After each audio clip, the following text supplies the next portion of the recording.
রাজশাহী। এক্ষুনি শুনতে পাবেন স্থানীয় বাংলা সংবাদ।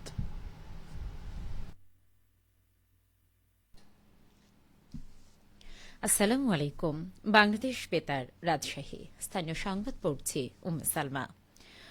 বগুড়ায় জুলাই আগস্ট গণঅভ্যুত্থানে শহীদ পরিবারকে সম্মাননা স্মারক ও ঈদ উপহার দেওয়া হয়েছে। আজ দুপুরে বগুড়া জেলা প্রশাসনের করতোয়া সভাকক্ষে এই অনুষ্ঠানের আয়োজন করা হয়।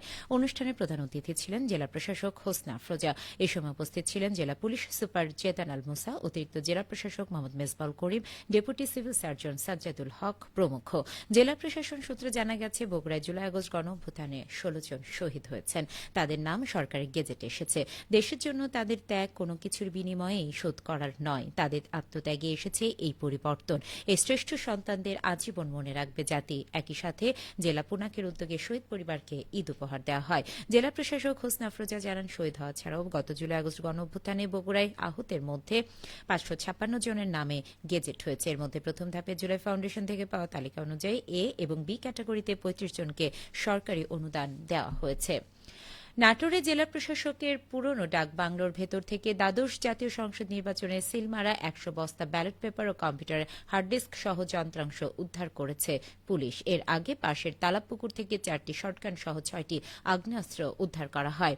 আজ দুপুরে দ্বিতীয় দিনের মতো তালাবপুকুর নিষ্কাশনের মাধ্যমে আগ্নেয়াস্ত্র উদ্ধার কার্যক্রম চলাকালে একজন প্রত্যক্ষদর্শী এসব ব্যালট পেপার দেখতে পেয়ে পুলিশকে জানায়। আইনশৃঙ্খলা রক্ষাকারী বাহিনীর সদস্যরা ঘটনাস্থলে গিয়ে সব ব্যালট পেপার ও কম্পিউটারের হার্ডডিস্ক সহ যন্ত্রাংশ জব্দ করে। বেশিরভাগ ব্যালট দ্বাদশ জাতীয় সংসদ নির্বাচনের নাটোর ১ আসনের। রাজশাহী রেঞ্জের ডিআইজি মোহাম্মদ শাহজাহান, নাটোরের পুলিশ সুপার মোহাম্মদ আমজাদ হোসেন এবং জেলা প্রশাসনের নেজরত ডেপুটি কালেক্টর ও এক্সিকিউটিভ ম্যাজিস্ট্রেট মোহাম্মদ রাশিদুল ইসলাম ঘটনাস্থলে পরিদর্শন করেন। জেলা প্রশাসনের নেজরত ডেপুটি কালেক্টর মোহাম্মদ রাশিদুল ইসলাম জানান, ২০২৪ সালের দ্বাদশ জাতীয় সংসদ নির্বাচন শেষে ব্যালট পেপারগুলো নিয়ম অনুযায়ী নিলামের মাধ্যমে বিক্রি করে দেওয়া হয়েছে। উদ্ধারকৃত ব্যালট পেপার কিভাবে এখানে এসেছে তার তদন্ত করা হচ্ছে। রাজশাহীতে আওয়ামী সরকারের আমলে বসানো ১৯ কোটি টাকার ওয়াশিং প্ল্যান্টে আর ট্রেন ধোয়া যায় না। উদ্বোধনের কিছুদিন পরই নষ্ট হয়ে গেছে। অথচ প্রতি বছর বাড়তি ১০০ কোটি টাকা খরচ করা হচ্ছে ট্রেন পরিষ্কার করতে। এ নিয়ে শুনুন আমাদের রাজশাহী জেলার সংবাদদাতার একটি বিশেষ প্রতিবেদন।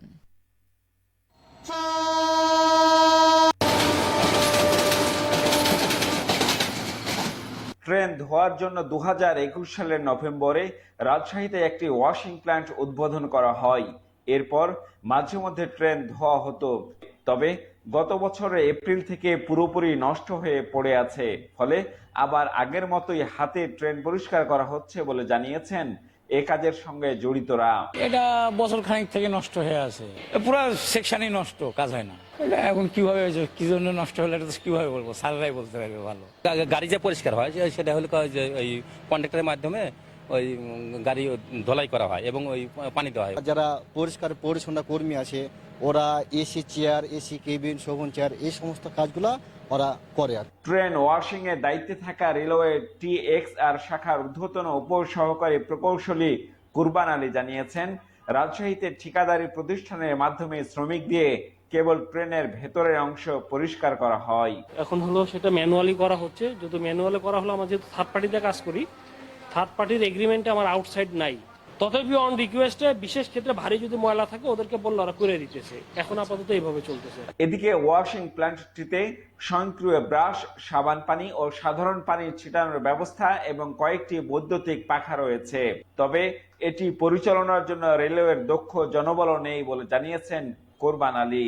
আমার এক্সপিরিয়েন্স থেকে যতটুকু বুঝতেছি যে এটা মানে আমরা যে লোকগুলো যেই ধরনের কাজ করে অভ্যস্ত বা যেভাবে আমাদের লোককে ট্রেন আপ করার কথা ছিল হয়তো সেটা করেনি।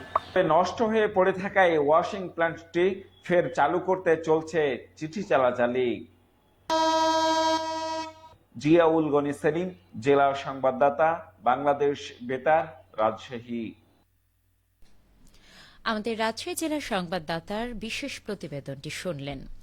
বিএনপির কেন্দ্রীয় সিনিয়র যুগ্ম মহাসচিব অ্যাডভোকেট রুহুল কবির রিজভী বলেছেন, সংস্কারের কথা বলে জনগণের সাথে লুকোচুরি খেলা হচ্ছে। একবার বলে নির্বাচন ডিসেম্বরে, একবার বলে মার্চে, আবার বলে জুনে।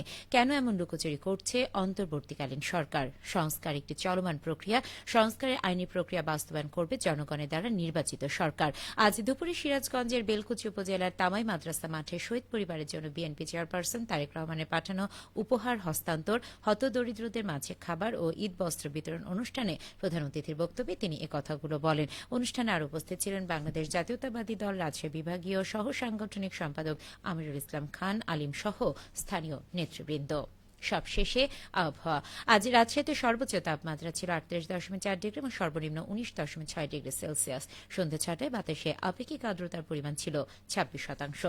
রাজশাহী পার্শ্ববর্তী এলাকায় আগামীকাল সেহরির শেষ সময় ভোর 4:38। সংবাদ শেষ হলো। আমাদের পরবর্তী স্থানীয় সংবাদ প্রচারিত হবে আগামীকাল সকাল 8:10।